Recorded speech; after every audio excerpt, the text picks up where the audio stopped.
Hi there, Peter Niagu, your energy advisor. Today we're going to be discussing air source heat pumps with electric backup resistance heating. You know, a lot of our members have air source heat pumps, and although they are very energy efficient to heat and cool your home, this time of year, when it's below 30 degrees for, in some cases, weeks on end, it could have a huge impact on your electric use and your electric bill. So in this video, we're going to discuss how that happens and why. A typical heat pump can generally transfer enough heat from outside to maintain an indoor temperature of 70 degrees Fahrenheit when the outdoor temperature is above 30 degrees. However, as the outdoor temperature drops below 30 degrees, the heat pump loses efficiency and capacity to provide sufficient heat. When the temperature dips below 30 degrees, your system has an auxiliary heat that automatically comes on to supplement the heat pump to maintain the indoor temperature. Auxiliary heat mode is also activated when the thermostat is raised more than 2 degrees and the heat pump cannot meet the heating demand quickly enough. Auxiliary heat mode uses supplemental heat, such as electric strips, to help maintain the desired indoor temperature. Once the outdoor temperature begins to rise and the heat pump can meet the heating demand on its own, it automatically deactivates auxiliary heat mode. In contrast, emergency heat mode requires manual activation and uses supplemental heat instead of a heat pump.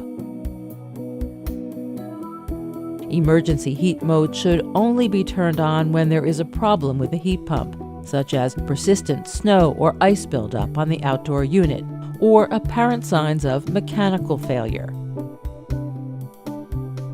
Activating emergency heat mode shuts off the heat pump and prevents it from turning back on automatically, regardless of outdoor temperature. This is a less desirable way to heat a building because it's less efficient and increases operating costs. An average heat pump in normal mode of operation uses approximately 3,000 watts, the equivalent of 30 traditional 100-watt light bulbs.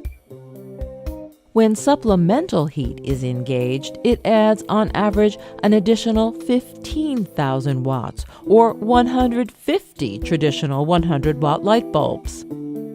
To give you an idea of how dramatically that could affect your energy usage, let's look at the following scenarios. Let's say your heat pump operates in normal mode at temperatures above 30 degrees for 12 hours a day for 7 days. At 11 cents a kilowatt hour, it would cost about $28 to operate for an entire week.